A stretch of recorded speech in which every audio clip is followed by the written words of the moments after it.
Olá, meu nome é Lucas Gini e esse é o Freela Podcast, um programa de entrevistas com profissionais autônomas e autônomos. Nesse episódio eu converso com a jornalista e especialista em conteúdo digital, Ananda Garcia. E aí eu fiquei realmente muito mais feliz, porque embora eu não tinha aquela segurança do emprego formal, eu conseguia gerenciar meu tempo.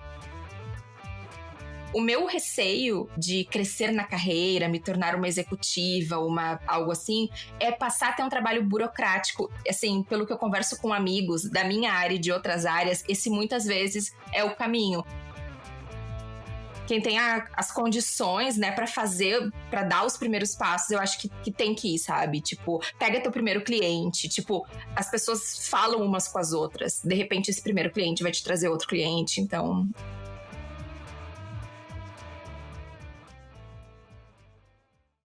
Oi, Ananda. Oi, Gini, tudo bem? Tudo bem, e contigo? Tudo certo. Queria te agradecer por ter achado um espaço aí no fuso horário, inclusive, para conversar aqui um pouco. Eu que agradeço, fico super feliz de poder participar, gosto muito do teu podcast, acho que ele ajuda muito a comunidade dos freelancers e autônomos e aspirantes a, então, sem dúvida, com certeza, eu tô 4 horas na frente aqui em Portugal, mas aqui ainda é horário do almoço, bem tranquilo. Demais, obrigado de novo. E aí eu queria começar te perguntando como que você virou freela. Então, a minha relação com freela, ela é e não é. Porque quando eu estava no Brasil, eu fiquei no Brasil até 2016, eu tive algumas experiências com freela enquanto eu estava fazendo outras coisas. Então, seja trabalhando como CLT ou seja como estagiária, os freelas iam aparecendo. Mas, geralmente, e até hoje é assim, os meus freelas, eles surgem como freelas e depois viram... Não posso falar de empregos formais, mas eles viram, digamos, full time, sabe? Viram experiências em que eu sou tipo MEI, PJ, algo desse tipo. Então, sempre acabou por esse caminho. E é o que eu vivencio hoje. Eu comecei como um freela, como um contrato de 4 horas diárias, assim, para uma empresa, e hoje eu tô full time. Mas eu acho que, assim, a possibilidade, o interesse em ser freela ou autônoma quando eu estava no Brasil ficou muito mais forte quando eu estava trabalhando num veículo de comunicação, porque eu sou formada em jornalismo. E durante muito tempo eu queria mesmo trabalhar em rádio ou TV. E eu trabalhava nesse veículo, eu não era muito feliz, era uma emissora de TV, era muito jornalismo policial, era uma rotina de trabalho que eu não gostava. Quem é de veículo sabe, né, que não tem muito fim de semana, não tem feriado. E eu pensei, a longo prazo, não é isso que eu quero. Eu queria muito ir para fora do Brasil, trabalhar em empresas internacionais. Então surgiu uma possibilidade de produzir conteúdo para um grupo de comunicação, algumas horas por semana, e eu aceitei esse desafio, me candidatei, fui chamada, e aí eu tive que abrir um MEI na época, e aí eu trabalhava para esse grupo de comunicação, às vezes menos horas, às vezes mais horas, e aí eu fiquei realmente muito mais feliz, porque embora eu não tinha aquela segurança do emprego formal, eu conseguia gerenciar meu tempo. E trabalhava um pouco de casa, um pouco de cafés, um pouco na própria redação desse grupo editorial.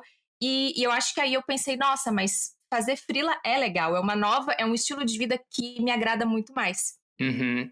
Faz todo sentido, principalmente se deparando com uma rotina, como você falou, que não tem final de semana e tal, conseguir equilibrar isso é bem mais legal. Nossa, muito. É bem duro. Eu acho que eu admiro muito os meus ex-colegas de faculdade que seguem em veículo de comunicação, porque tem que ter muito amor por aquilo, porque a tua vida pessoal fica um pouco comprometida, a menos que o teu parceiro, que a tua família também trabalhe nessa área. Eu amo comunicação e tudo mais, mas eu pensava, a longo prazo isso não vai funcionar para mim. Então foi bom que eu fiz essa mudança. E a questão de mudar um pouquinho de área, né, exatamente do jornalismo para a criação de conteúdo, não sei se é uma grande mudança, na verdade, mas foi tranquilo para você? Foi natural? Isso é uma coisa que eu acho que a gente tem que falar mais sobre isso no meio da comunicação. Logo que eu fiz essa mudança e quando eu comecei a sair dos veículos para procurar oportunidades em assessoria, criação de conteúdo, eu acho que as pessoas torciam um pouco o nariz para mim. Porque, ela é de redação, ela é jornalista, ela quer se expressar de determinada maneira. Mas eu tinha uma outra percepção. Eu pensava, nossa, se eu estou trabalhando com conteúdo para uma empresa ou com assessoria para uma empresa, eu entendo o outro lado. Se eu sou uma RP de uma organização, eu vou saber produzir um conteúdo que poderá agradar o jornalista que está no veículo de comunicação. Eu posso fazer esse conteúdo virar uma notícia, sabe? No início eu me senti um pouco mal, mas ao longo, assim, da minha caminhada, eu comecei a achar que o meu background em jornalismo, na verdade, era um plus e não uma coisa a menos, né? Depois eu fiz um pós em marketing e era sempre aquilo, tá, quer trabalhar em marketing, mas é jornalista, ela não é publicitária, ela não é administradora. Mas com o tempo eu fui... então com o tempo eu fui pensando, não, eu acho que é melhor o fato de eu ser jornalista de formação, é até melhor, eu estou aportando mais competências para essa área de conteúdo. Então eu acho que os jornalistas que migraram para marketing, produção de conteúdo, marketing digital, eu acho que eles devem se valorizar, porque ter esse background eu acho que é bastante relevante. Sim, faz todo sentido. Até por isso que eu falei, eu não sei se é uma grande diferença, porque no fundo é escrever, né? Criar, enfim, comunicar. Então, por isso que eu não tinha certeza se foi uma grande diferença no mercado, mas pelo que você falou, foi, né? Até por passar por essas questões de olhar em torno. Sim, acho que no início foi, com certeza. E eu até tenho curiosidade para saber como que isso está hoje. Mas eu acho que logo, quando tu começa a mostrar o teu trabalho, o empregador, o cliente, ele entende que esse background com escrita, com narrativa, com storytelling te ajuda a construir uma narrativa, um produto melhor. Sim, sim, faz sentido. E aí, em relação a clientes, você comentou que costuma acabar estabelecendo uma relação mais longa, né? Ou não exatamente fixa, mas uma coisa não tão pontual. Como que isso aconteceu, assim? Como que surgiram os primeiros clientes? Os primeiros clientes, quando eu estava no Brasil, foram mesmo clientes de freelas mais pontuais. E eu não tinha, na época, grandes diferenciais, ou pelo menos talvez a minha autoestima na época fosse um pouco mais baixa. Mas eu também não tinha tanta experiência. E o meu diferencial era que eu falava inglês e francês. Então, os freelas que apareciam, eles tinham muito a ver com cobertura de eventos, em que tinha algum estrangeiro, alguma tradução, entrevistar alguém. Era mais ou menos nesse sentido. No segundo, eu acho que foi mais uma questão de necessidade daquele grupo de comunicação. Eu acho que, de repente, eles inicialmente precisavam de uma pessoa só para trabalhar poucas horas e depois precisaram de mais horas, e já que eu estava ali, eu continuei. Então, não foi nada de muito especial. Mas fora do Brasil, sim, porque eu acabava tendo um diferencial e um approach muito específico. Então, o que eu sempre vendia, entre aspas, que na verdade eu sou péssima vendedora, mas eu geralmente me posicionava como uma pessoa que poderia conectar empresas de fora com o mercado brasileiro, através de eventos, conteúdo, traduções, redes sociais, planos de comunicação. Tudo começou dessa forma. E eu acho que talvez por não haver tanta concorrência, o trabalho acabou crescendo e eu acabei ficando naquelas empresas como uma freelancer fixa, uma consultora ou contractor, que é o termo que eles usam aqui. Entendi. E essa decisão, meio que esse filtro para um nicho, foi consciente desde o começo ou começou acontecendo e aí em algum momento você percebeu que fazia sentido e investiu nisso? Começou quando eu estava procurando um freela para juntar dinheiro para ir para fora do Brasil. Eu encontrei num grupo de Facebook uma oportunidade para fazer um freela para uma empresa de fora que queria testar um produto no Brasil. Aí eu fiz esse freela por um tempo, eles até optaram que não estavam prontos para o mercado brasileiro, então foi um freela de 3 meses, eles desistiram, eu fazia isso em paralelo com o meu emprego formal na época. E apesar desse trabalho não ter continuado naquela época, foi uma experiência muito boa. E aí acendeu uma luzinha. Ok, então de repente, quando eu estiver fora do Brasil, essa possibilidade de conectar empresas com o mercado de língua portuguesa pode ser um diferencial. Porque eu acho que eu faço isso bem e eu gosto de fazer isso. E foi isso que aconteceu logo depois dos meus primeiros meses em Portugal. Não foi imediato, porque eu vim para cá para fazer um estágio pela IESEC. Mesmo que eu já tivesse formada e com a pós-graduação, a IESEC, que é uma organização de estudantes e de intercâmbios, permite que tu faça estágios internacionais durante um certo tempo, até 2 anos depois que tu é formado na pós ou na faculdade. Então, eu vim para Portugal, fui para Coimbra fazer esse estágio numa startup que era de um nicho bem específico da área de educação. Eu sabia que era uma coisa temporária e foi mesmo uma experiência de 4 meses. Mas enquanto eu estava lá, a empresa para a qual eu estava trabalhando no Brasil antes, aquela empresa que queria testar um produto no Brasil, me procurou. E aí eu pensei, nossa, então deu certo. né? Então eu novamente pude exercer esse trabalho, mas dessa vez para o mercado português. Então eu era o ponto de contato dessa empresa, que era uma empresa com sede na Holanda, com o mercado português. E a empresa para a qual eu trabalho agora, como também uma consultora freelancer fixa, que eu já às vezes não sei bem como explicar, é a mesma coisa. Então é uma empresa americana, meio americana, meio italiana, e o trabalho que eu entrego para eles é justamente criação de conteúdo voltado para o Brasil. E eu descobri que é realmente a área que eu mais gosto. Então, conectar esse. Eu sempre gostei da perspectiva internacional e eu realmente me encontrei, sabe, conectando mercados internacionais com o mercado de língua portuguesa. Cara, muito legal ter encontrado esse intervalo, assim, numa coisa que você gosta tanto e que faz sentido, né? Isso precisa ser feito. Muito legal. Eu acho que é legal e quando isso aconteceu e eu vi que eu tava gostando, eu pensei que, nossa, realmente todo mundo tem o seu processo, tem o seu caminho, e aí de repente tem aquela intersecção, aquela coisa em que tu realmente pode fazer muita diferença, porque existem muitos produtores de conteúdo, ou muitos tradutores, muitos jornalistas freelancers, fotógrafos, enfim, mas com certeza tem aquela coisa que em algum momento tu vai descobrir, e aquilo vai ser um diferencial que provavelmente vai te trazer mais sucesso. E aí eu queria perguntar como que você faz para organizar o dia a dia, a sua rotina, assim, até porque tô pensando aqui enquanto você fala que talvez você tenha que sempre lidar com essa questão do fuso horário com o Brasil, né? Criando conteúdo que conecta os dois espaços, assim. Bastante. A questão de organizar a rotina é um desafio e ainda mais agora, né, durante a quarentena.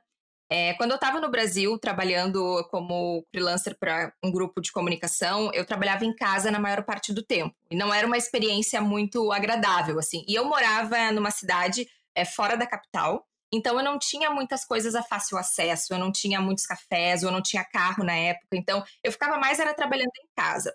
Aqui em Lisboa, eu já experienciei diferentes modelos de trabalho remoto. Porque essa empresa, de novo, ela é remota, então eu acabo sendo mesmo trabalhando sempre à distância. Já trabalhei de cafés, de bibliotecas, de coworks e de casa, e agora só de casa. E eu sei que existem muitos, assim, advogados do home office, e eu acho que sim, é um conforto, te possibilita ter mais tempo com o teu cachorro, com a tua família, de repente comer mais saudável, mas aí eu tenho as minhas ressalvas, sabe? Porque eu acho que exige muita organização, muita saúde mental, muita disciplina.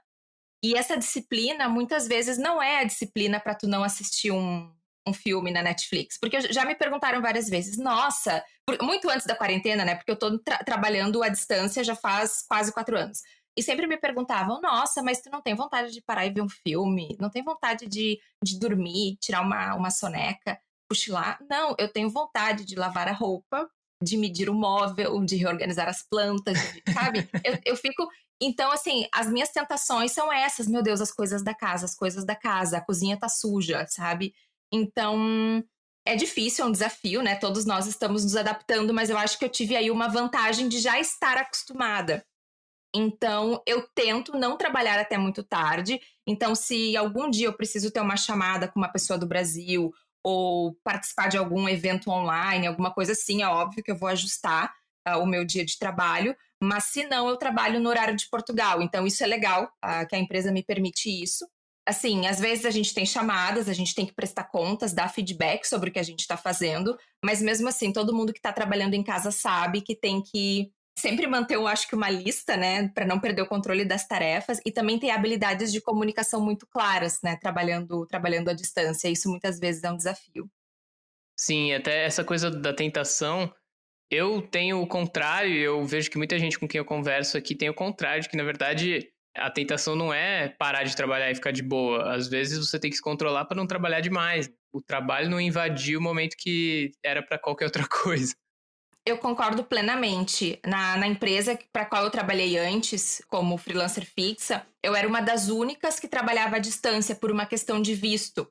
Então, a empresa ficava na Holanda, a maioria das pessoas trabalhava lá, mas eu estava em Portugal à distância porque eles não podiam me contratar formalmente, acabou sendo assim a história. E eu lembro que, como eu era a única que trabalhava de casa ou de coworks, eu me sentia muito privilegiada, então eu tinha que compensar. Eu tinha que estar toda hora ligada no Skype, responder em tempo recorde, eu tinha que trabalhar muito mais para poder provar que eu, sei lá, que eu merecia, que eu tinha aquele privilégio.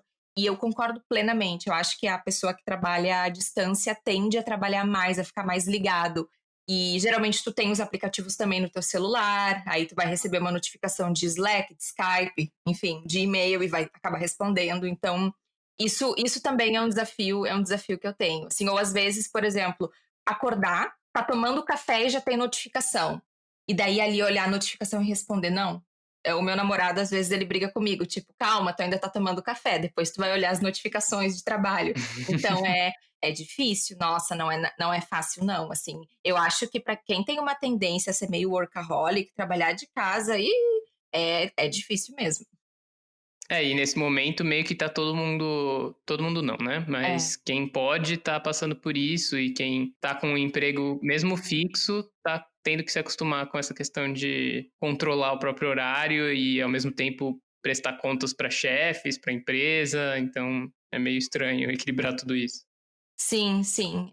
Quem tá com esse privilégio, né, de poder trabalhar de casa e tudo, também enfrenta alguns desafios, né. E eu acho que como a gente sabe que tem esse privilégio, estamos numa posição de alto privilégio de poder continuar recebendo, continuar trabalhando de casa, eu acho que a gente até se cobra ainda mais. "Nossa, eu tenho Uhum. que entregar", no caso, resultados, né, enfim, conteúdo, e é difícil. A saúde mental fica ali meio tensa.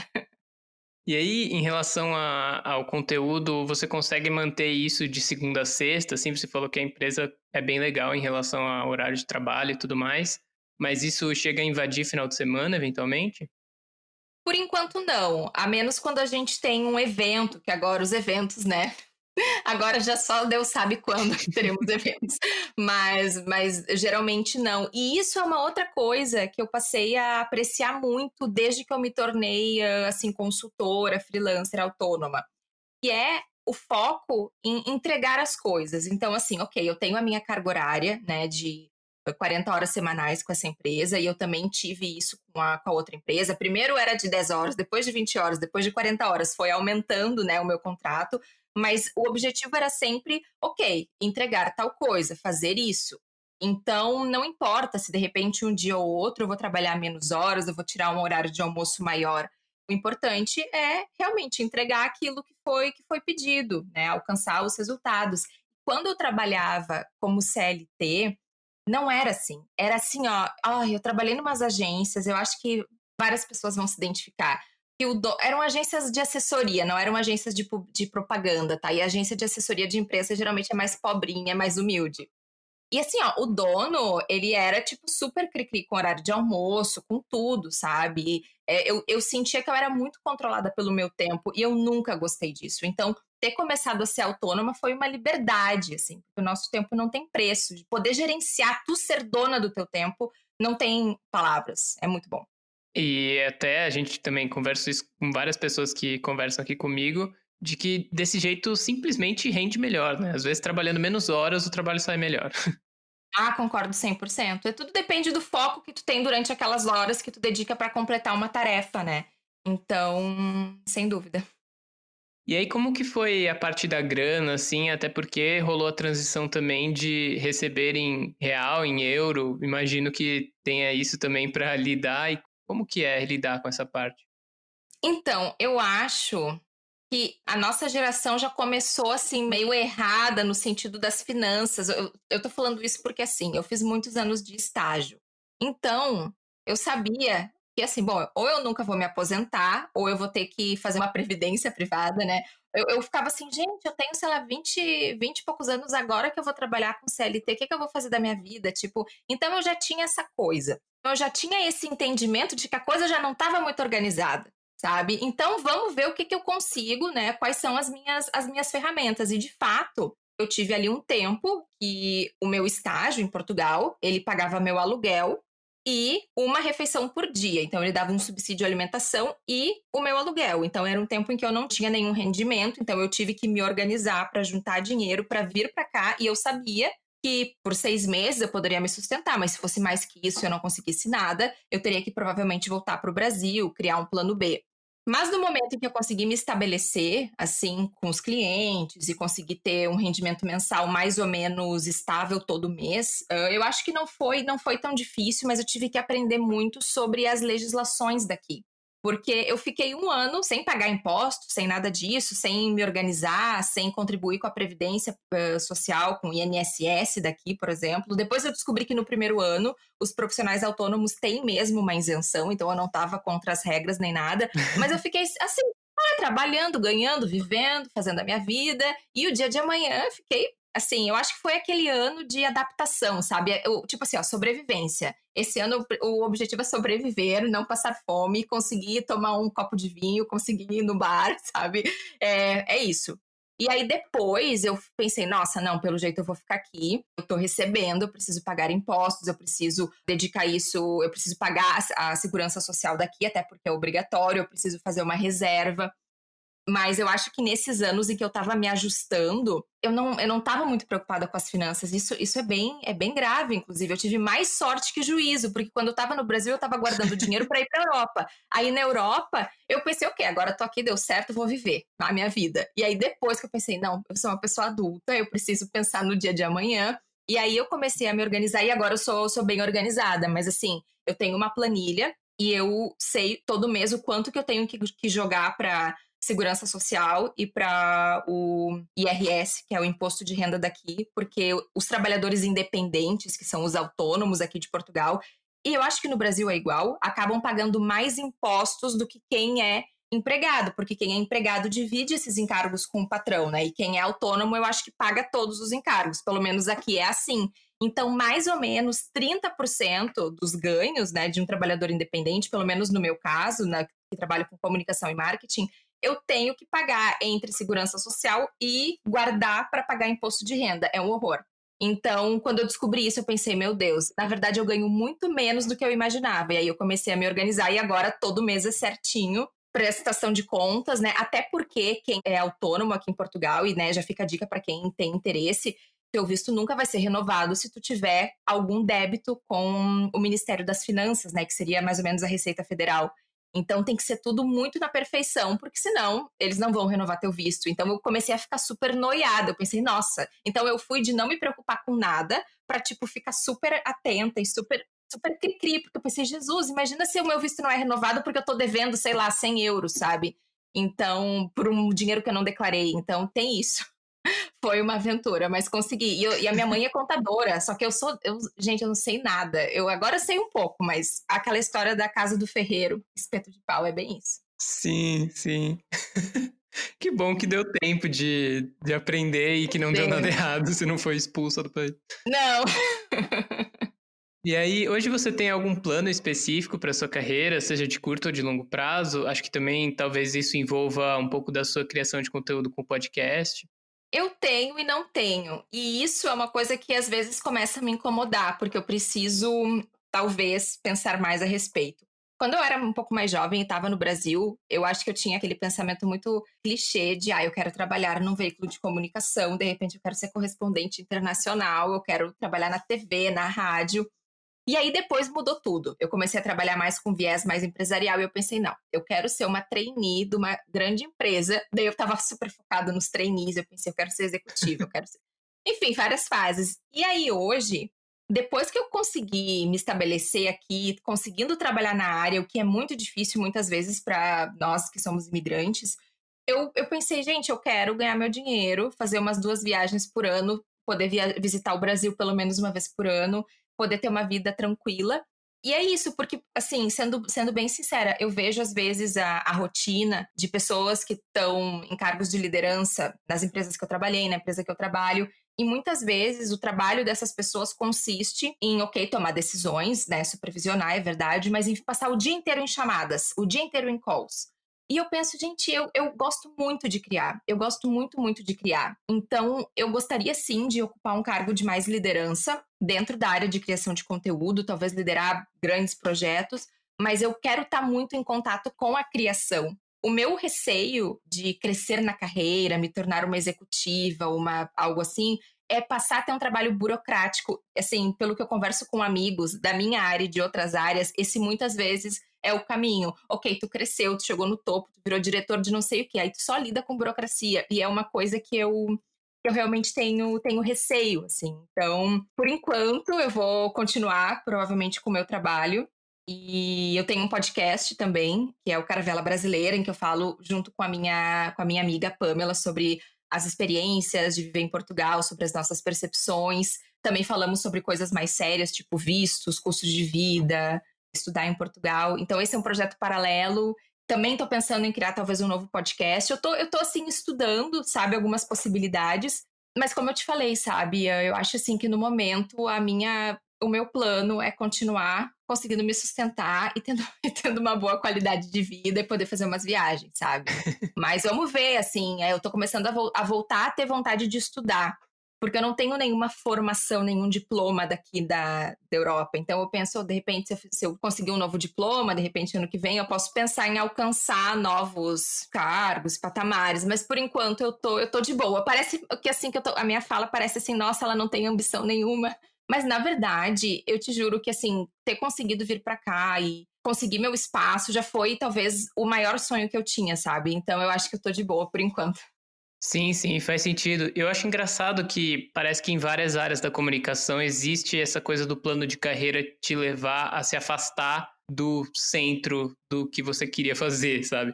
Quando eu tinha o plano também de trabalhar em agência de publicidade, na área de criação, direção de arte e tal, eu via muito que era meio decepcionante o plano de carreira, assim, de, cara, se eu realmente for muito bom, durante muitos anos eu vou virar diretor de criação e nunca mais fazer isso, sabe? Então, porra. Exato, exato. Daí tu atinge o ápice e tu deixa de fazer aquilo que tu mais curtia. Mas daí, se tu continua fazendo só aquilo que tu mais curte, de repente tu não vai ter o reconhecimento financeiro que tu merece. Então, Uhum. é difícil, sabe? Como corrigir isso no mercado de trabalho? O mercado de trabalho é feito para, assim, ok, liderança, liderança, tu tem que subir, subir, subir. Mas daí, quando tu sobe, tu deixa de fazer aquilo que tu era bom e, de repente, alguém que por exemplo, sei lá, criava conteúdo muito bem, não vai ser uma boa diretora de, sei Sim. lá, conteúdo ou de algo do tipo, sabe? Porque tu é bom naquilo da mão na massa, de repente tu não é uma boa líder, não necessariamente tu vai ter aquelas competências para liderar uma equipe. Então a coisa é meio esquisita, meio truncada, né?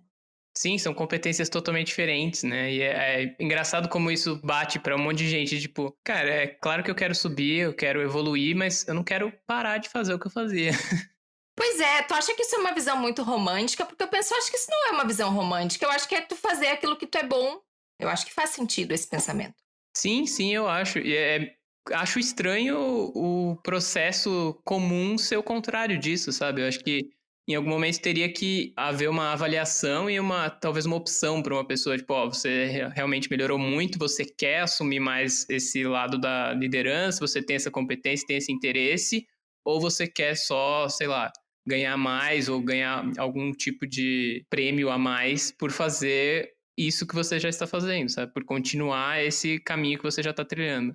É, eu concordo. Eu acho que o processo de crescimento em agências, empresas, deveria ser mais por esse lado também. Queria te perguntar também, Ananda, se tem alguma história marcante que aconteceu na sua carreira, alguma coisa que é interessante de compartilhar. Tem uma história que, na real, eu já meio que contei, só que não em detalhes, e que eu acho que, pra mim, foi uma das histórias mais marcantes, assim, da minha vida recente como profissional autônoma. Eu falei que eu fazia um freela para uma empresa no Brasil, e eles acabaram desistindo de lançar o produto no Brasil, né?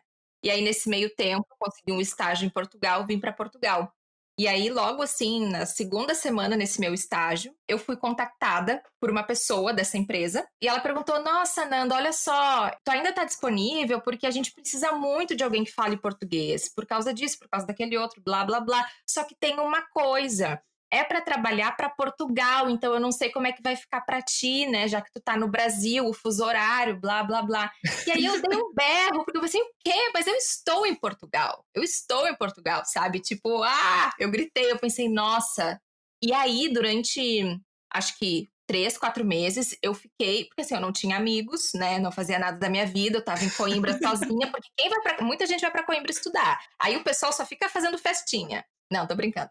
O pessoal fica, né, a vida social mais ativa. Eu tava lá sozinha para fazer estágio numa startup que só tinha português, gente mais velha, não era startup cool.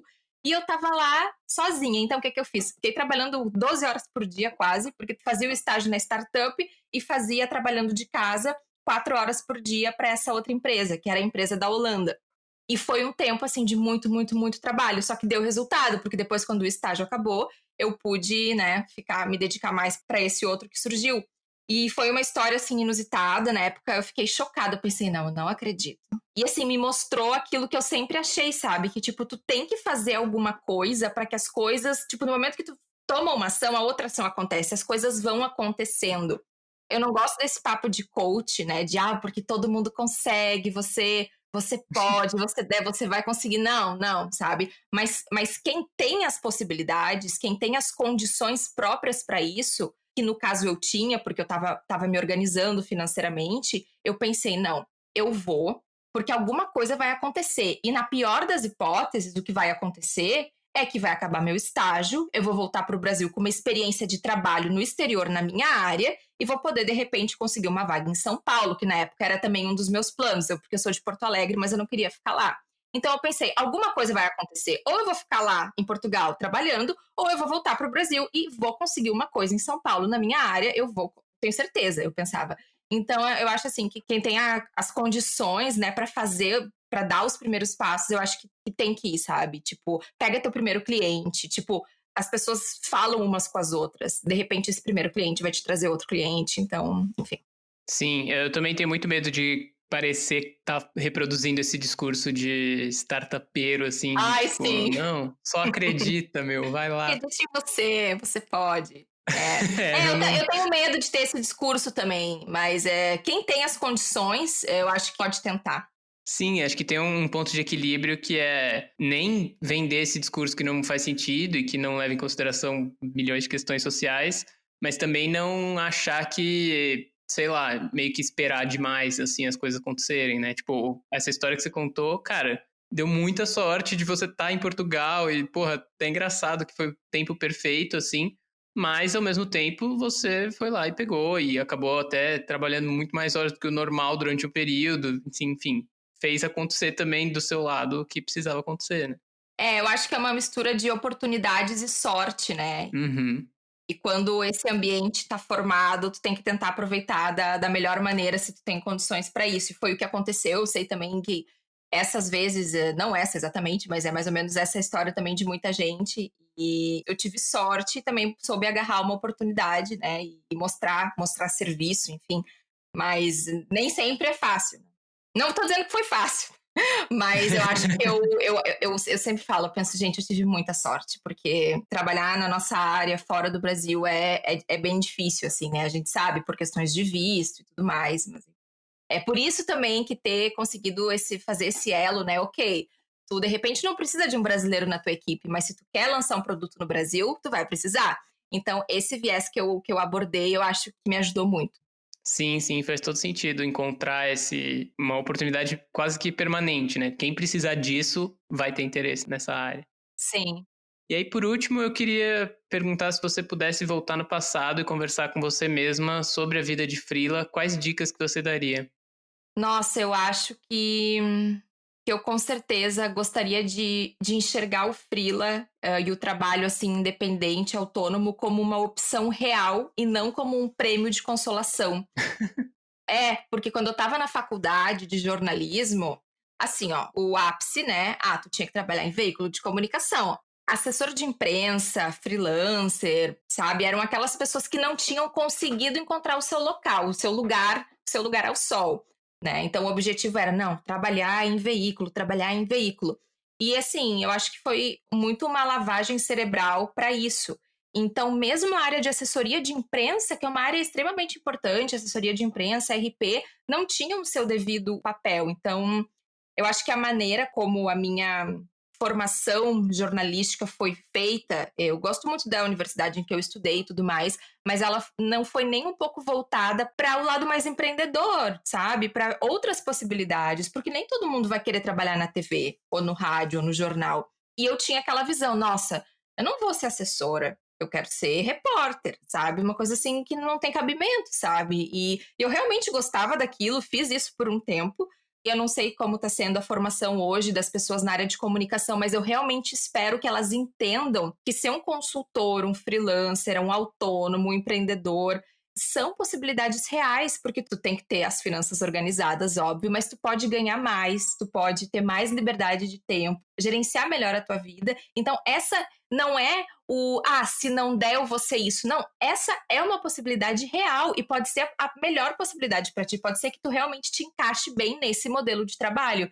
Então, sem dúvida, essa seria um conselho que eu daria, assim, pra Ananda do passado, assim, ou então uma mentalidade que eu gostaria de ter já naquela época.